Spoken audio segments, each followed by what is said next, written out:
Salut à tous et bienvenue.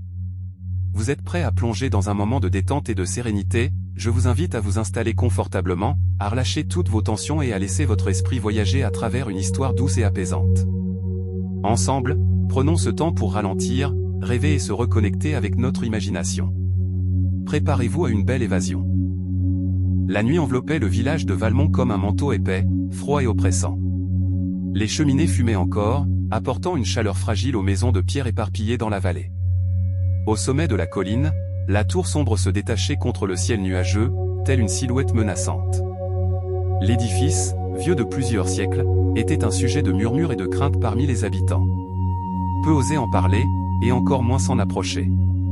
Ce soir-là, un cri déchira le silence, perçant l'obscurité comme une lame.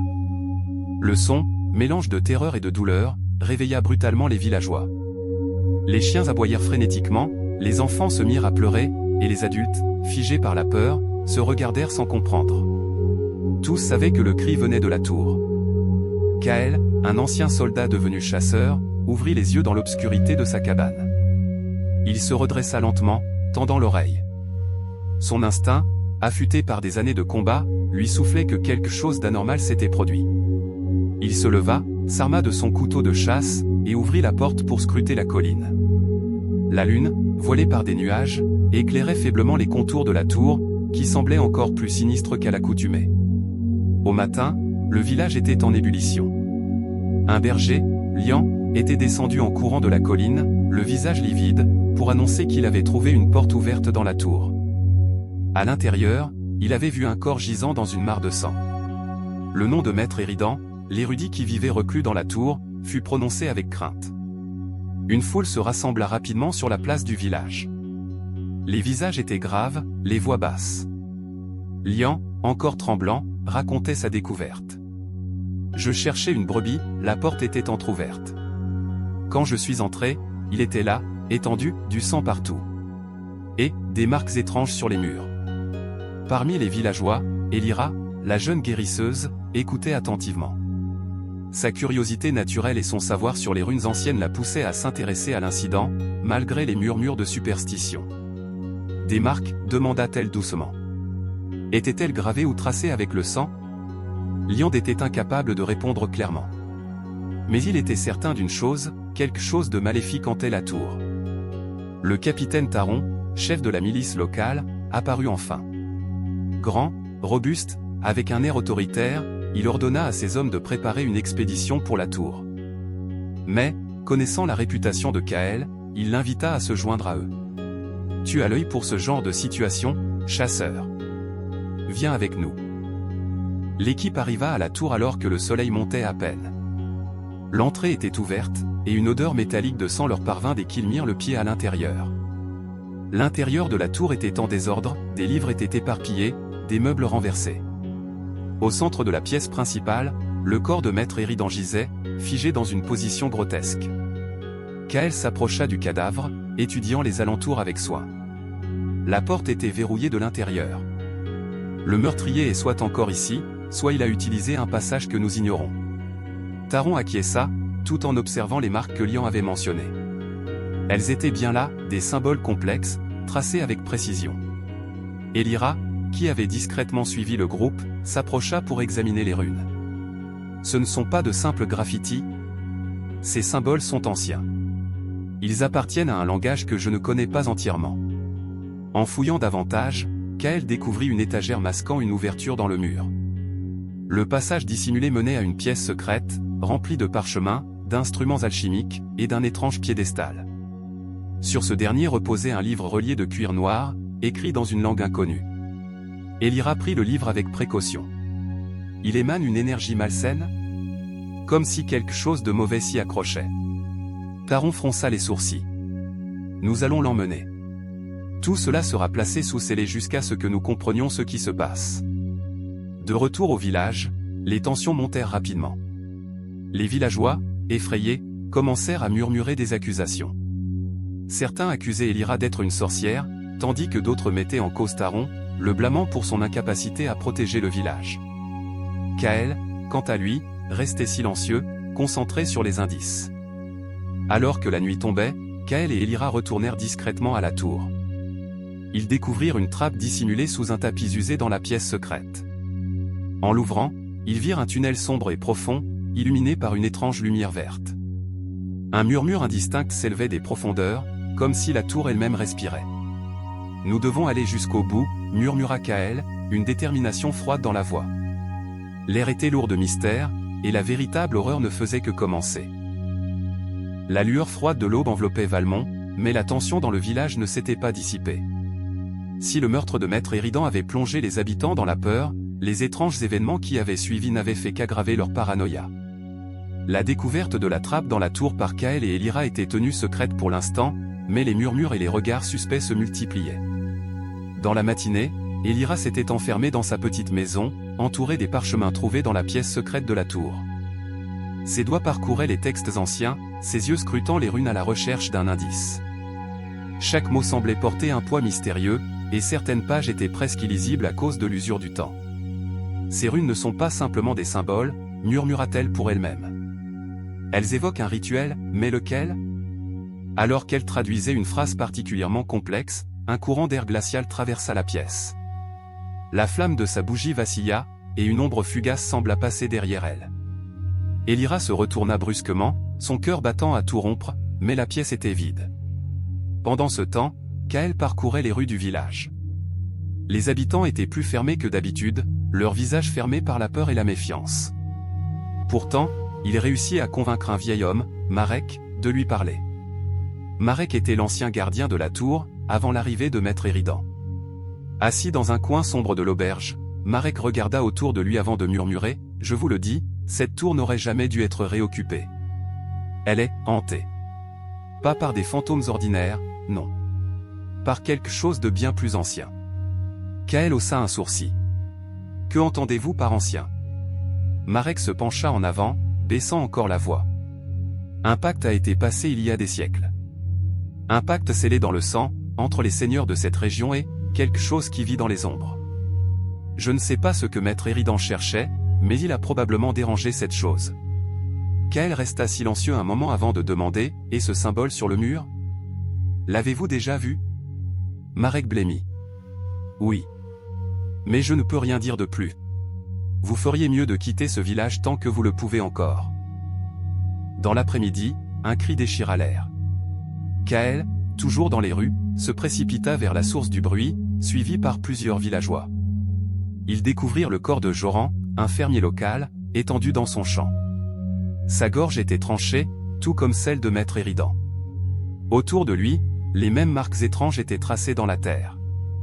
Le capitaine Taron arriva rapidement sur les lieux, sa mâchoire serrée. « Cela ne peut pas être une coïncidence, dit-il. Quelqu'un ou quelque chose s'en prend à nous. » Elira, qui avait rejoint la foule, s'agenouilla près des symboles. Elle les examina attentivement avant de murmurer « Ce n'est pas un avertissement.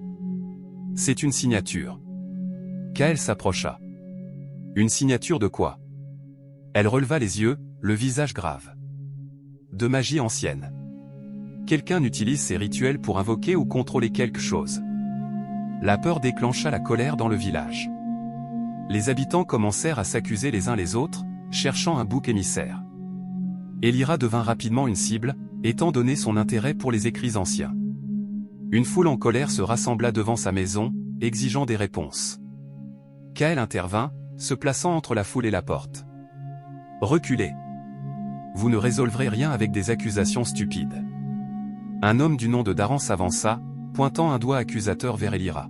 « C'est une sorcière. Elle étudie ces textes maudits depuis des années. Peut-être qu'elle a invoqué ce qui nous tue. » Elira sortit finalement de sa maison, les mains levées. « Je n'ai rien fait de tel, » dit-elle calmement. « Mais je peux peut-être trouver un moyen d'arrêter tout ça. Donnez-moi du temps. » Kael la guida à l'intérieur, refermant la porte derrière eux. Ils ont peur.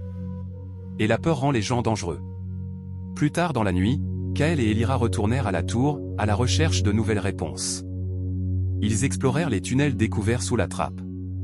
Ces passages étaient anciens, taillés à même la roche, et des symboles similaires à ceux trouvés près des corps étaient gravés sur les murs. Au bout du tunnel, ils trouvèrent une salle circulaire.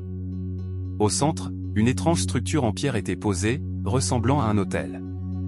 Des objets y étaient disposés, des os, des fioles vides, et un médaillon portant le symbole gravé sur le mur de la tour. Elira prit le médaillon, le tenant précieusement. Ceci pourrait être la clé. Mais une clé pourquoi? Kael regarda autour de lui, le regard sombre. Je ne sais pas. Mais nous ferions mieux de quitter cet endroit avant que quelque chose ne nous trouve. Alors qu'il remontait à la surface, un grondement sourd se fit entendre. La tour semblait vibrer, comme si elle réagissait à leur présence. Une voix éthérée, indistincte, résonna dans l'air. Elle parlait dans une langue inconnue, mais sa menace était palpable. Kael tira Elira par le bras. On s'en va, Mainte. La nuit s'étendait sur Valmont comme un voile étouffant. La lueur verte étrange qui s'échappait de la tour s'était dissipée, mais son écho persistait dans l'esprit des villageois. Kael et Elira étaient rentrés à l'auberge, leur silence lourd de questions sans réponse. Le médaillon, à présent enveloppé dans un tissu pour éviter tout contact direct, reposait sur la table entre eux. Ce symbole, dit Elira en traçant ses contours du bout des doigts, c'est une clé. Mais une clé pourquoi? Kael, adossé au mur, croisait les bras en silence. Son regard sombre se perdait dans les flammes de la cheminée. Finalement, il parla d'une voix basse, « Nous devons retourner là-bas. Ce que nous avons vu dans cette salle n'était qu'une partie du mystère. Si ce médaillon est une clé, il doit ouvrir quelque chose. Et je doute que ce soit une simple porte. » Elira hocha lentement la tête. Si nous voulons comprendre ce qui s'est passé avec Maître Éridan, nous n'avons pas le choix. Mais cette fois, nous devons être prêts. La nuit suivante, Kael et Elira retournèrent à la tour, armés de torchets, de cordes et de provisions. Le silence qui entourait la colline était oppressant, brisé uniquement par le craquement de leurs pas sur les feuilles mortes. Ils atteignirent rapidement la trappe dissimulée dans la pièce secrète et commencèrent leur descente dans les entrailles de la tour. Le tunnel, étroit et froid, semblait s'étirer à l'infini. Les murs, sculptés dans la roche, étaient couverts de runes semblables à celles trouvées près des corps. Ces inscriptions sont des avertissements, dit Elira en s'arrêtant pour examiner un mur. Elles parlent d'un pouvoir ancien, d'une énergie scellée ici depuis des siècles. Kael lui jeta un regard sceptique. Un pouvoir scellé, et Maître Éridan aurait tenté de le libérer? Pourquoi ferait-il une chose pareille? Elira haussa les épaules, l'air sombre. Peut-être qu'il ne cherchait pas à le libérer. Peut-être qu'il cherchait à le détruire. Le tunnel s'ouvrit finalement sur une vaste caverne souterraine. La pièce était circulaire, ses murs tapissés de symboles étincelants sous la lumière de leurs torchets. Au centre se trouvait une immense dalle de pierre, élevée sur un piédestal. Des chaînes rouillées l'encerclaient, comme pour emprisonner quelque chose. Kael s'approcha prudemment, son poignard en main. Cette dalle. Elle ressemble à une porte. Elira sortit le médaillon, ses mains tremblant légèrement. Le médaillon doit être la clé. Mais si nous l'utilisons, nous devons être prêts à tout. Kael hocha la tête. Je resterai sur mes gardes. Fais ce que tu dois faire. Elira s'approcha de la dalle et inséra le médaillon dans une encoche à peine visible. Un grondement sourd résonna dans la caverne, suivi d'un souffle glacé qui éteignit leur torchets. Dans l'obscurité totale, une lueur verte éclata, illuminant la caverne d'une lumière surnaturelle. Une forme indistincte apparut au-dessus de la dalle, évoquant une silhouette humaine, mais floue et changeante. La voix qui résonna était à la fois profonde et éthérée. « Qui ose déranger mon sommeil ?» Kael brandit son poignard, se plaçant devant Elira. « Nous ne voulons pas de conflit, dit-il. Nous cherchons des réponses. » La silhouette sembla se concentrer sur eux, et un rire sombre résonna dans la caverne. « Des réponses ? Vous avez déjà les réponses. Mais elles vous effraient. » Elira, rassemblant son courage, s'avança à côté de Kael. « Qui êtes-vous? Pourquoi ces symboles, ces morts? Que cherchait Maître Éridan ?» La voix répondit, plus douce mais non moins menaçante. « Je suis ce qui a été oublié. Ce que les hommes ont tenté d'enchaîner par peur de leur propre ambition. Votre érudit pensait pouvoir m'utiliser. Il a payé le prix de son arrogance. » Kael sentit une sueur froide couler le long de son dos. « Vous êtes une sorte de démon, alors ?» La silhouette rit à nouveau. « Démon? Non. Je suis une force. Une idée. Et maintenant que vous avez brisé le sceau, je suis libre de reprendre ce qui m'appartient. » Elira comprit avec horreur.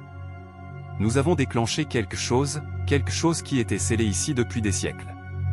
Kael attrapa son bras. Nous devons partir. Maintenant. Mais avant qu'ils ne puissent bouger, la silhouette se dispersa en une myriade de lumières vertes qui les encerclèrent. Les runes sur les murs s'illuminèrent à leur tour, et une chaleur intense emplit l'air. Kael et Elira coururent vers le tunnel, leur seule chance de s'échapper. Derrière eux, la caverne s'écroulait, les pierres tombant sous le poids d'une énergie incontrôlable. En atteignant la surface, ils s'effondrèrent, haletant, sous le ciel étoilé. La tour émettait une lueur verte intense, visible à des kilomètres à la ronde. « Nous avons réveillé quelque chose », dit Elira d'une voix brisée. « Et cela ne s'arrêtera pas tant qu'il n'aura pas ce qu'il veut. » Kael serra les poings. « Alors il faut trouver comment l'arrêter. Et vite. » Le village de Valmont n'était plus qu'un champ de tension palpable. La tour, dont l'aura était jadis une présence passive et silencieuse, émettait désormais une lueur verte intermittente qui illuminait la nuit. Chaque éclair de cette lumière surnaturelle plongeait les habitants dans un peu plus de crainte et de confusion. Kael et Elira, fatigués mais déterminés, se retrouvèrent à l'auberge au petit matin, entourés de cartes, de parchemins, et du médaillon qu'ils avaient découvert. « Ce que nous avons réveillé est bien pire que ce que je pensais », murmura Elira, les yeux fixés sur un manuscrit ancien. Ces écrits parlent d'un pacte, liant cette entité à la tour et au village tout entier. Il ne s'agit pas seulement de la libérer. Il s'agit de briser un équilibre fragile. Kael serra les poings. Alors comment rétablir cet équilibre? Elira haussa les épaules, frustrée.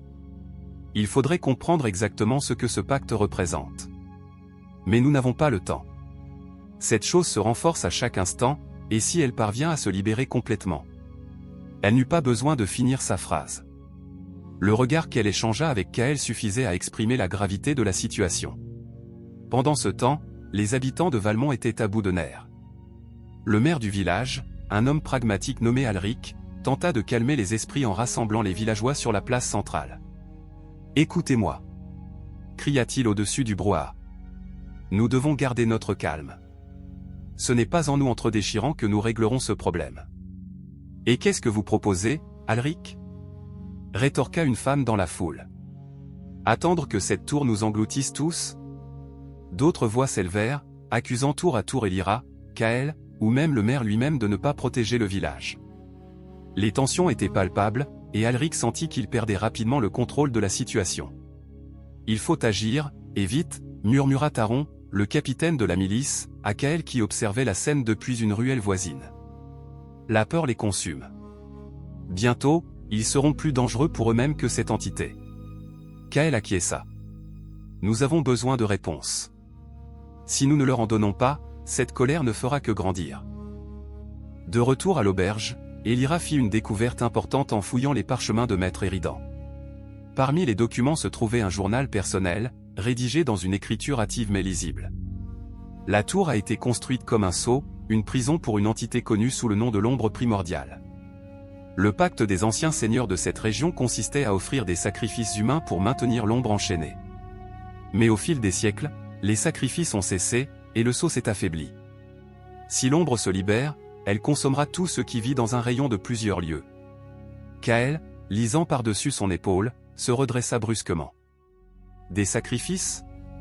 Vous voulez dire que c'est érudit? Elira hocha la tête. Maître Éridan cherchait sans doute à briser le cycle, mais il a échoué. Et maintenant, nous devons terminer ce qu'il a commencé. Les écrits du journal mentionnaient un rituel pour renforcer le sceau, mais il était incomplet. Elira comprit que pour accomplir le rituel, ils auraient besoin de retourner dans la salle souterraine où ils avaient réveillé l'entité. Mais cette fois, ils ne pourraient pas le faire seuls. Avec l'aide du capitaine Taron, ils convinrent de recruter une petite équipe de volontaires courageux. Plusieurs hommes de la milice se portèrent volontaires, bien que leurs visages trahissent leur peur. Kael et Taron dirigèrent les préparatifs, tandis qu'Elira s'efforçait de reconstituer le rituel à partir des fragments trouvés. Au coucher du soleil, le petit groupe se réunit devant la tour. Chacun était armé de torchets, d'armes, et de la détermination nécessaire pour affronter l'inconnu. Elira portait le médaillon autour du cou, son éclat étrange lui donnant une allure presque mystique.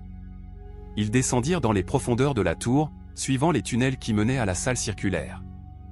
La chaleur était étouffante, et les runes sur les murs étaient éclairées d'une lumière verte éblouissante, comme si elles étaient vivantes. En arrivant dans la salle, ils virent que la dalle centrale était désormais ouverte, révélant un gouffre sans fond. Une énergie sombre semblait en émaner, aspirant la lumière et la chaleur autour d'elle. « Il n'y a pas de retour en arrière », murmura Kael. « Si nous échouons ici, tout est perdu. » Alors qu'Elira commençait le rituel, un grondement sourd remplit la salle. L'ombre primordiale émergea lentement du gouffre, prenant la forme d'une silhouette gigantesque et informe. Ses yeux, deux puits de lumière verte, scrutaient le groupe avec une intelligence froide et cruelle. Les soldats se dispersèrent pour l'encercler, mais l'entité réagit avec une vitesse surnaturelle. Des tentacules d'ombre jaillirent de son corps, frappant les murs et le sol, forçant les hommes à reculer. Kael hurla des ordres, tentant de maintenir une certaine organisation dans le chaos. « Continue le rituel !» cria-t-il à Elira, qui était au centre de la salle. « Nous allons la distraire. » Elira, les mains tremblantes, traça les symboles requis sur le sol avec une poudre étrange qu'elle avait préparée. Elle murmura des incantations à voix basse, luttant pour ne pas perdre sa concentration alors que l'ombre semblait croître en puissance. Kael, armé de son poignard, attaqua l'entité directement. Bien que ses coups ne semblent pas causer de véritables blessures, il détournait l'attention de la créature, permettant à Elira de poursuivre. Alors que le rituel approchait de son achèvement, l'ombre se concentra sur Elira, comprenant quelle était la clé de son emprisonnement. Elle projeta une vague d'énergie sombre dans sa direction, mais Taron se jeta devant elle, prenant le coup de plein fouet. Il s'effondra, grièvement blessé mais vivant. « Finis ce que tu as commencé », murmura-t-il à Elira, avant de perdre connaissance. Avec un cri de désespoir et de détermination, Elira termina le rituel. Le médaillon s'illumina, émettant une lumière aveuglante qui consuma l'ombre primordiale. La créature poussa un hurlement inhumain avant de disparaître dans un éclair de lumière verte. Lorsque la lumière s'éteignit, le silence retomba sur la salle. La dalle s'était refermée, et les runes sur les murs étaient devenues inertes. Kael aida Elira à se relever, tandis que les soldats restants portaient Taron hors de la salle. « C'est fini », murmura Elira, les larmes aux yeux. « Non », répondit Kael en regardant la dalle. « Ce n'est que le début. » Le soleil se levait sur Valmont, baignant les toits du village d'une lumière rougeâtre qui semblait présage. Les habitants, hagards et silencieux, se réunirent sur la place centrale, cherchant des réponses dans l'air lourd de l'après-bataille. Les murmures se propageaient comme une traînée de poudre, certains racontaient avoir vu une lumière étrange s'échapper de la tour, d'autres disaient avoir entendu un cri inhumain qui avait fissuré la nuit. Mais tous savaient qu'ils étaient sur le point de comprendre ce qui était advenu. Dans une maison à l'écart, Kael était penché sur Taron, qui reposait sur une couche improvisée. La blessure qu'il avait subie en protégeant Elira était profonde, mais la magie des runes que la jeune guérisseuse avait utilisée pour le soigner semblait ralentir l'hémorragie. Taron, toujours inconscient, respirait difficilement, mais il vivait. Elira, assise près d'une fenêtre, observait le médaillon qu'elle tenait entre ses mains. Ses traits étaient fatigués, mais une étincelle de détermination brillait dans ses yeux. « C'est fini », murmura Kael en se redressant. L'ombre a été enfermée. Nous avons réussi. Elira secoua la tête, ses lèvres pincées. Non. Ce n'est pas fini. La tour est calme, mais ce n'est qu'une question de temps avant que quelqu'un d'autre ne fasse la même erreur que Maître Éridan. Le pacte a été brisé, et la tour n'est plus insaufiable.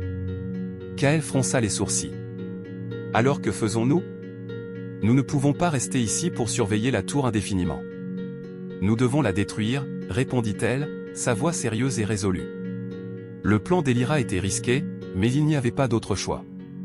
Elle avait découvert, dans les derniers fragments du journal de Maître Éridan, une formule pour sceller définitivement l'énergie de l'ombre primordiale en sacrifiant l'édifice qui lui servait de prison.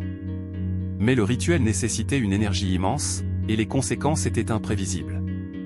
Kael et Elira s'équipèrent pour une dernière expédition dans la tour. Taron, bien que blessé, insista pour les accompagner. « Je suis peut-être faible, mais je ne peux pas rester les bras croisés alors que vous mettez vos vies en jeu. » Un petit groupe de villageois courageux se joignit à eux, comprenant que c'était leur seule chance de se libérer de la malédiction qui pesait sur Valmont. Le maire Alric leur souhaita bonne chance, son visage grave mais empreint d'espoir.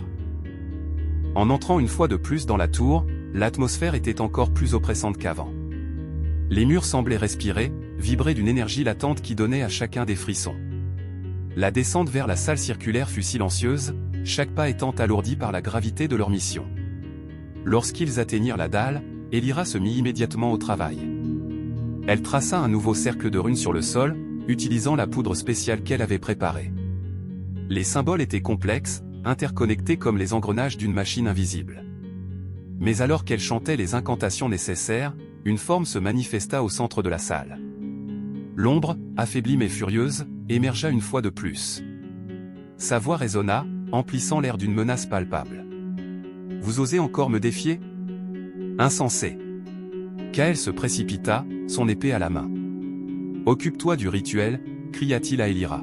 « Nous nous chargeons de la retenir. » Les villageois et Taron, malgré sa faiblesse, se joignirent au combat.